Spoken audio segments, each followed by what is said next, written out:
Okay, so yesterday I realized something, and I want you guys to chime in and give me your opinion too. Christy, good morning. I forgot to put lip gloss on today. I feel like our videos are more of like a lecture when Erin's not here. And we were having a conversation live last night, and I was telling Erin that she adds so much spice to this show. So I want you to give me a thumbs up if you agree that on days where she's here, it's really just a lot happier. Yesterday I was just like, go. It's yin and yang. It's like I don't want to say you're smarter than me. We're just smart at different things. But you're very educational and like matter of fact. And I'm like, happy fucking New Year. We just not even. Oh man. Good morning. Good morning, Joyce. You made it. Yay. Lee, Kurt, Christy, Joyce, Teresa. Lee, Kurt. Spice Girls. We got new faces in the house. Welcome. You guys joined us on a great day. Spice Girls. I love it. But she loves the show regardless. So you guys, so here's the reality. I'm almost done. Here's the reality. Well, you're gonna have to wait. We had something completely different scheduled on the calendar today. Like I said yesterday, as we're headed into a Jewish holiday called Yom Kippur, my theme for the first part of this week was to do everything that is related to fasting, benefits of fasting, that sort of thing. But yesterday, Erin and I had a really good conversation. I'm like, you know what? We're going to change today's topic. And the reality is that we really wanted to name it Shit That Pisses Us Off. But this is not about us. This is about you guys, which is why we decided to name this episode Great Fitness Coaches versus Not. But the reality is that we see so much shit at gyms.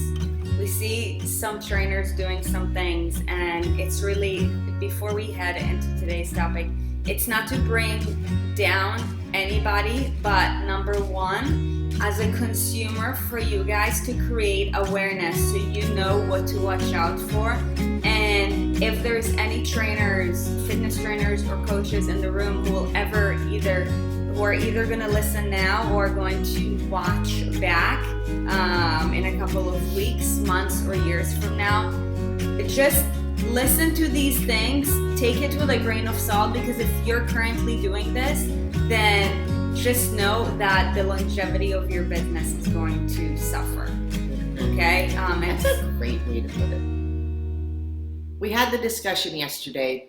How do we bring up these topics without being assholes and without offending people? But the reality is that there are real things that most and a lot of trainers do that drive us crazy. And also, disclaimer, that's not to say that we're perfect, and not to say that we haven't made these same exact mistakes earlier on. So we're not exempt.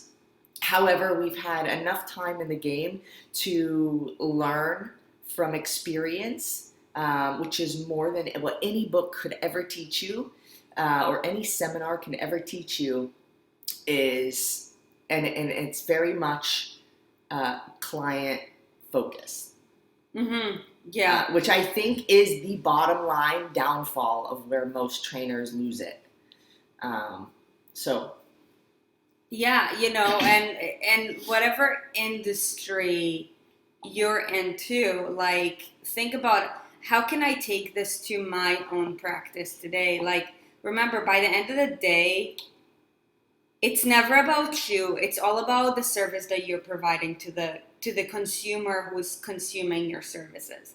Okay, so now in the fitness world, fitness coaches. But also, this is for you. This is not toward the trainer or the fitness coach or anybody else, hopefully they'll be able to learn from this, but this is ultimately to help you navigate what is good help. Like what qualities do I look for when I'm trying to improve my own health, my own fitness, and I'm looking for a coach to do that? Yeah, for sure. So first thing to watch out for, let's begin with weight loss. Okay? If you walk into the gym, you have a weight loss goal, you're like, okay, I've been spinning around in circles for a really long time, and I obviously need help.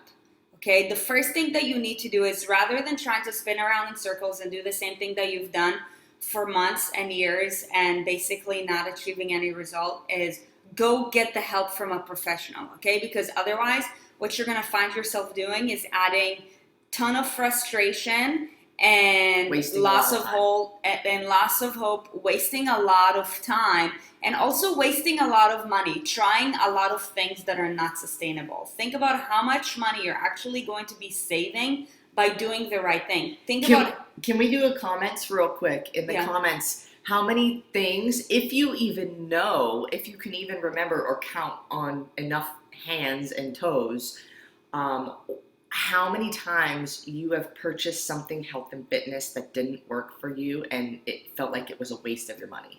Oh, yeah. In the comments right now. Because we've done the research and it's a ridiculous amount of money per year just in the United States that people throw in the garbage on fitness things that they don't use. And imagine if you were to take that money and put it into something that was useful for you and actually got you to your goals. Because so many people say, I don't have money for this, I don't have money for that. But I guarantee you, if I said I have a magic pill that's going to get you to your goals, regardless, with no questions asked, you would pay anything for that pill. You would go into extreme debt. You would pay anything. It's just a matter of seeing the value. So how do we find the value in Christy?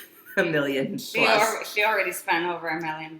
Shit. I mean, it's, how do I find the value that is worth that money? Because I guarantee that when you want something bad enough, you can find the money to get it. And I will also tell you that normally with coaching, you get what you pay for. Mm-hmm. So if you're paying $30 for a personal training session, you're probably going to get $30 of value out of that. Okay, so weight loss. So let's say you walk into the gym, you have a weight loss goal. The one thing that pisses me off is, number one, when I see trainers who are obviously working with somebody who has a weight loss goal. Number one is they just stand right next to them on the treadmill. Unless it's like a warm up, I can understand. Okay, fine. For right, like 5 minutes. but like for 30 minutes, literally just talk to them like on the treadmill. How much money per hour are you paying so that you can do something that you could do by yourself? Right. I think that's the whole conversation started yesterday because okay. So we'll get to your example in a second. So now, know that there are exceptions to everything. Yes, if you know that your problem is just accountability and you're like, I need to show up for someone so that they can stand and look at me walk on a treadmill, then I get it. But pretty sure that nobody will want to go out of their way to spend money so that somebody can watch them walk on a treadmill. Now, if you have a weight loss goal and you're just walking on a treadmill for half an hour and you're paying someone to basically tell you to get on a treadmill for 30 minutes, they're not adding any value because you already know, number one, that you need to do that. Number two... And they're a lazy trainer, so they don't deserve your money. Right. Number two, when I see trainers who are basically walking their clients from one machine to the next, working on a small muscle group, when obviously you have an entire body to work on. So another disclaimer, and all of these examples that we're going to give are examples that you could make an assumption out of, but we're using it because we've worked with other people and we know that this actually happens. Yeah. So it's not just our assumptions being made, it's real life experience that we're pulling this from. Mm-hmm. But yeah, from machine to machine to machine to machine, working, like your biceps or working exercises that involve isolation when you have a whole body to work on, right? So like when you have basically a whole body to transform, you need to work on the foundation.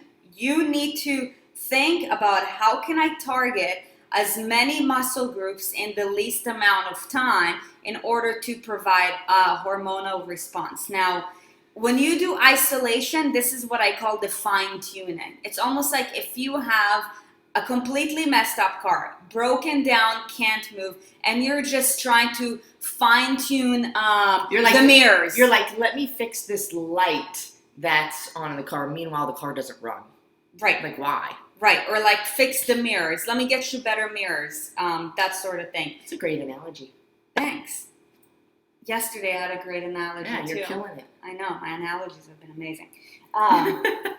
So I want you to think about it this way, right? Like if you have a whole body to transform, if you ever see that you're being prescribed isolation exercises, especially at the beginning, then that means that you're not going to get much of your workout. It's not going to be effective whatsoever. And last time I checked, it's probably not going to be very fun either. Number 3, when you go to the gym, and let's say you go out of your way to pay for someone, and they are, number 1, not paying any attention to you, number 2, on the phone the entire time or talking to other people. By the end of the day, I think it doesn't matter what industry you're in. When you provide a service, it is all about the experience, right? Now, I know that like we're super strict because I don't even check my phone when I'm with a client unless it's a case of emergency and I'm expecting a call. I let them know in advance, hey, just so you know, I'm going to keep my phone on me, and if I stop at any point, it's because I have to run and get this call and this is urgent, okay? Or there's an app on your phone or your device you're using for the session specifically. For the client, like bragging about them on Instagram. Which if or using a timer or using a Google Sheets even for their program. Right, even my timers though and the Google Sheets, I use my iPad for that. But yes, using apps on the phone in order to enhance experience, that's totally cool. But if you're just like there, telling a client, oh, go ahead and give me 15 reps of leg extensions while I look at my phone and scroll through Instagram. And see what Gina said to Tony last night. Yeah. Nuh-uh. Yeah. And if you see a trainer sitting down, swinging their legs leisurely, just looking off into the distance while their client is doing something, they're not in it with you. Lazy. They're not in it with you, okay? So pay attention to these things. That's literally like, I call it trainer etiquette 101. Do you want to go to your... Yeah, I mean, I was working out yesterday in a nameless gym, and I'm not sure. I can normally tell if it's an assessment or a training session, but I wasn't sure in this case. The woman was probably over 200 pounds, between 2 and 225, I'd say. And from experience, I would guess that she's trying to lose weight. And I was chatting with somebody else who was on, we call them the good girl, bad girl machines, where you press your thighs out this way, right? And the trainer comes over and says, how many more sets do you have, to that woman? And I'm thinking, this woman has no business being on this machine. Like, it's not going to serve her any good. I don't care if she wants strength or weight loss or anything. Right now, like, she looks bored out of her mind. And so then the woman was like, oh, I have 1 set left. She's like, okay. And she goes over to a different machine. And they start doing that machine. and the trainer's just standing next to her, and the client looks so bored, so unfulfilled. I felt so bad. And then they went to another machine, and again, the trainer just stood next to her, and not even exchanging conversation really, except for like, do this thing or this many reps. And then they go to a different one, and I'm just like, what a boring session. Like, the giver inside of me and like the lover wanted to go up to the woman afterwards and be like, did you have fun? Like, was that a good experience for you? Because that trainer, that coach is giving a name to every trainer and every coach now in that woman's mind. She thinks now that every trainer is like that, and it's so far from the truth. And so that's why I wanted to be like, I'm so sorry. Like, please have a session on me. But I also can't be an asshole and throw a trainer under the bus. So I was very stuck, and I didn't say anything, and I just let it be. But it drives me crazy. Mm-hmm. So you guys, as consumers, I want you to pay very close attention to what I'm about to say. When it comes to you either getting into a training program or working with a coach, the one question that you have to ask yourself before you make the commitment, because we know that when you put your money on anything, you're making a commitment to yourself by the end of the day, right?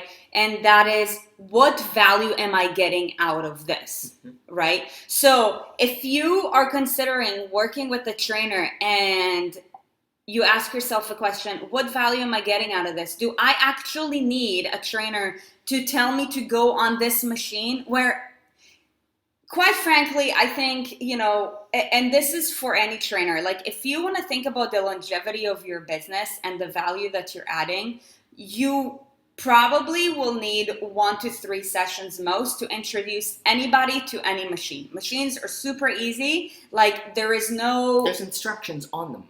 Right. It's super easy. Like, unless somebody's a complete newbie to a gym, have never seen machines before, don't know how to use them, I would say you'll want to walk them through every machine and just tell them what it works and how you do it. Or even just pick like a couple per day, right? Okay, but every machine, right? Like 1 to 3 sessions tops. But the question that you should ask yourself is, before committing to anything, what value am I getting out of this? Is this going to, number 1, help me get closer to my goals? Number 2, is this safe for what my goals are right now and where my body is at?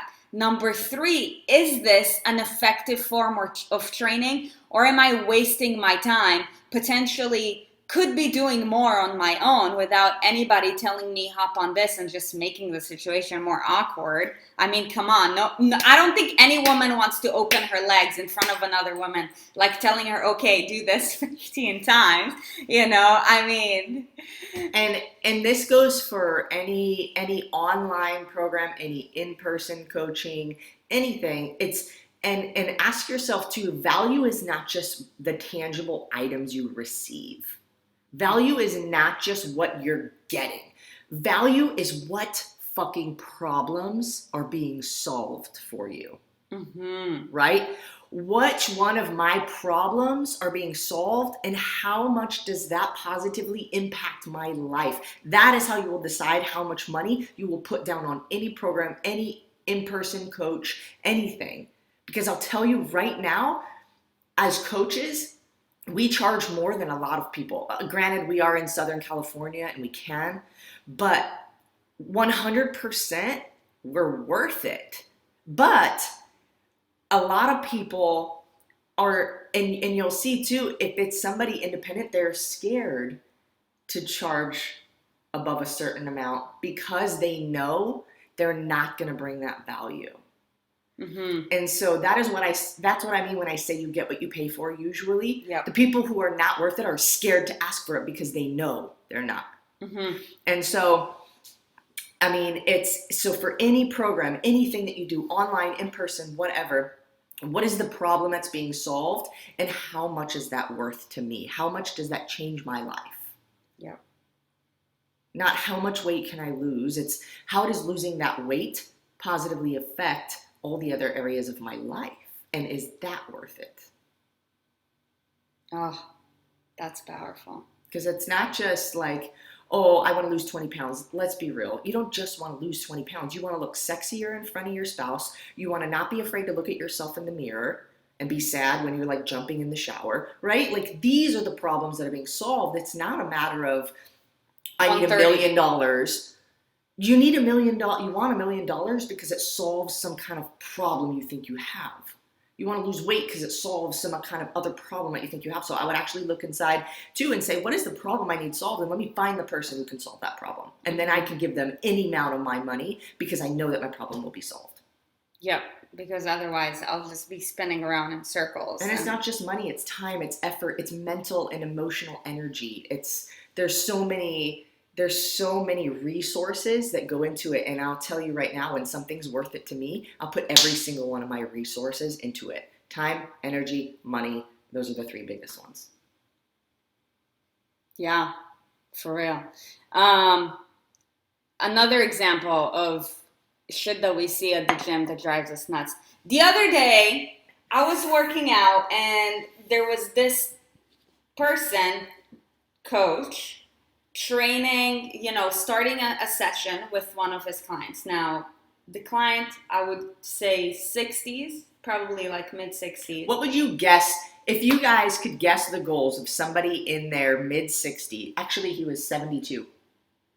Okay, great. If you could guess the goals that a 72-year-old would have, if you put yourself at age 72, what would be your goals? Can you write those in the comments right now? What would be your goals? And then we're going to help you figure out what you would need to be doing to achieve those goals. Yeah. Okay, so what did you see? What happened? So what I saw is that the first thing that happened when he entered the gym is that he got on a machine because he was told to get on the machine to do leg curls. No warm up. Hamstring leg curls. Okay. So what do you think could be the purpose of that, if anything? I'm just trying to be open-minded. Like, if you had a purpose to that, what would it... My only thought is, like, if you're going to do some kind of lower body heavy workout and you're warming up his hamstrings and you don't know how else to... There is no rhyme and reason to that, in my opinion, as a coach. Number one, you never start with a single joint movement. It is very rare that you do a single joint movement, in my book, unless it is a finisher and you go max out as many reps as possible, because quite frankly, it is inefficient. Also, if you're 72 years old, I don't care if you want to be a football quarterback. What you need to focus on is movement patterns that are going to allow you to move safely and effectively. Functional. You're going to focus on ways to keep as much muscle mass as possible on your body, because at that age, things just start deteriorating really fast, because like we said, after the age of 35, every year you're losing about 1% of your muscle mass, whether you like it or not. So think about, by the time you're 72, it's like 30% of your muscle mass lost. Yeah. Okay? Even if you want to fix somebody's posture, I will work on shoulder retraction and glutes, not even hamstrings. If anything, I will want to lengthen the person's hamstrings because he's probably really tight at the age of 72, rather than isolate the hamstrings to make it tighter. There's really no rhyme or reason whatsoever, which is why, I had a conversation with Erin. It's funny, like whenever we go to gyms, like we watch, because we like to see what's happening out there. I can't help it, actually. Like, I've been in the game for a decade now. I can't help but watch. And I even count reps by accident. Like, I will know how many reps of something somebody did because I'm like counting in the back of my mind if I'm not counting my own. Yeah. It's strange. But. Yeah. Okay, so Teresa at age 72 would want to build strength and muscle. So you're going to want to use larger muscle groups. And even if it were a warm-up, you're using larger muscle groups, you're going to want to warm up the things that are going to help keep you safe, like your core, like your glutes, right? And so, Exhibit A, Christy, increased longevity for extending lifespan. What is that? Bone density, heart, cardiovascular health. These things require movement, big muscle groups, right? Like most of the foundation of any kind of training has to do with training movement patterns, not muscle groups, right? Like also the other day, there was the discussion about a pushing workout versus chest. And I was like, you push. You were asked. I was asked, what are you doing today? And I said, what are you training today? And I said, bench. So to me, it's like pushing, right? and then the response was, oh, so you mean chest. And, you know, I understand like different groups of people have different lingo that they use. But it seemed narrow-minded to me because actually when you bench or when you press, you're not just using your chest, right? Like it's the biggest prime mover, but I've also got my shoulders, I've also got my lats and my upper back engaged in order to control the weight down. And so there's a lot of pieces that are moving and not just my chest. And so open-mindedness, client focus, because you also can't train every single person the exact same way. And a lot of trainers do that as well. So if we're going to add a number 4. Oh my gosh. Well, you can't train. That's safety. That goes under safety, I think. So you can't train every single client the same way. You can have similar principles and you can have similar philosophies, right? Your philosophy will be the same, but you don't just train every person the same way because that's why it's called personal training, not group training, right? And then the other piece is you, and I knew somebody that, you know, when they, and actually I would say I was guilty of this when I first started. You can't just train people how you train yourself. You can't just train people how you know what worked for you because that person is not you. Mm-hmm. So if anybody's committing these crimes, I will call them fitness crimes, just be on the lookout. Like that, go elsewhere.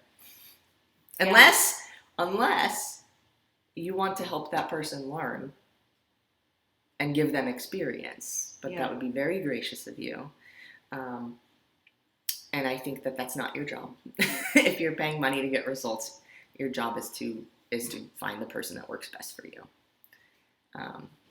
There are other coaches that coach trainers to be better trainers, so that's their job. Yeah. We are in a fog bubble. Welcome to our cloud 9.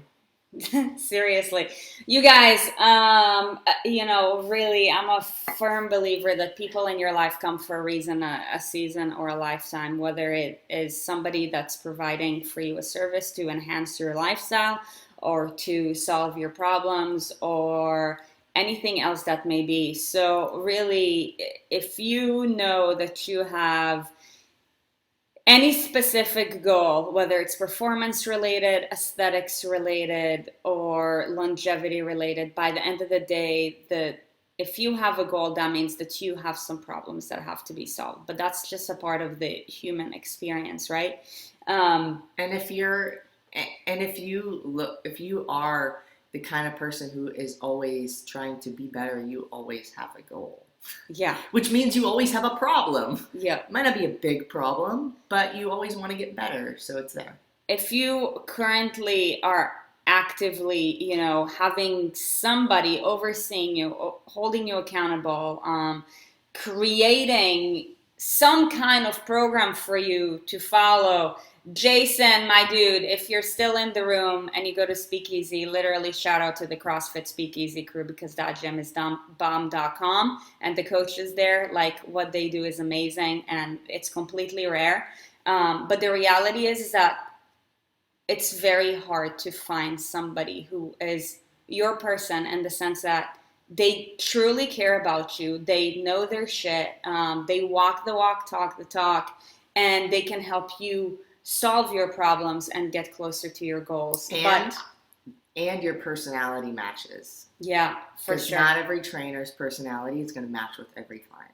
But I will say, if you know that you want to level up your goals, then you need to go out of your way to seek for help, because otherwise what you're going to find is that you're going to end up wasting a lot of time trying to do it by yourself, when the reality is that if you just started with a coach in the first place, you would have gone much further, much faster. Yeah. Or wait, I said you're going to be wasting your time. You're going to be wasting your time trying to figure it out on your own. I don't care how determined you are. You're also going to end up wasting a lot of money, because you will end up trying to buy into some bullshit program or exercise kits or some things that you're going to end up not being consistent with and not following through. And like we always say, consistency is really everything.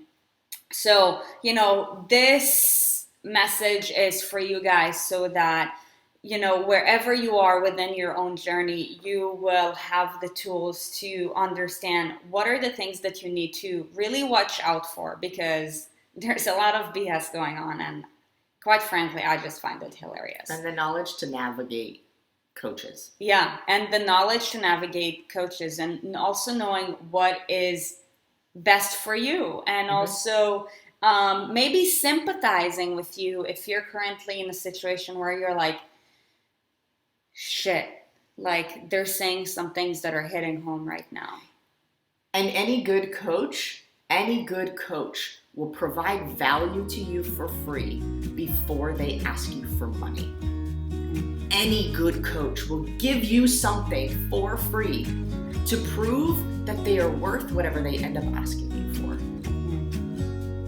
Yep. Anybody who wants to charge you right off the bat, unless it's a program somebody runs, right? Sean T or whatever, P90X something, and somebody's got a reputation you know about, you've heard about it, great. You might give them your money right off the bat. But for somebody that you don't know, if they're a coach, they're going to give you and offer you something for free to help you solve some of your problems, to prove that they're worth whatever they're asking. Yeah. And there you have it. Some shit that we see at the gym that you just need to watch out for. On Friday, we have a very special guest. Any woman will want to see it, because you're going to learn so much and you're going to love the energy. Any man will want to be on it, because she's gorgeous. I'm bummed because I won't be there, but she will replace my fire.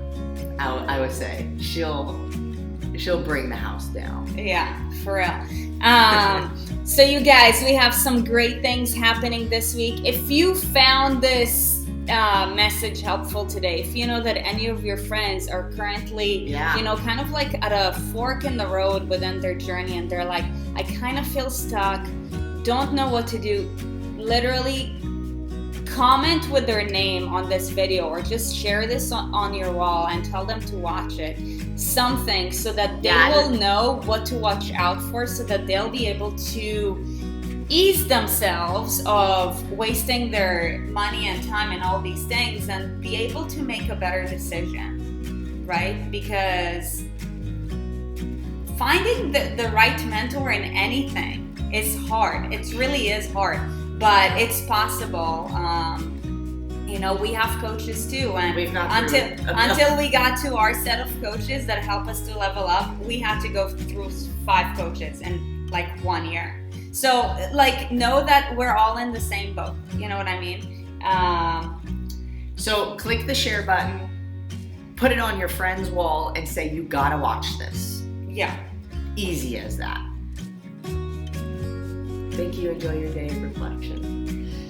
All right, you guys, on that note, wishing you an amazing day, a happy Tuesday. If you will be fasting, an easy fast, and as we say in Hebrew, Gmar Chatima Tova. Gmar Chatima Tova. Nice. And we will see you on Thursday morning. Thank you for sticking around. You know what to do. Click the share button. Have an amazing day.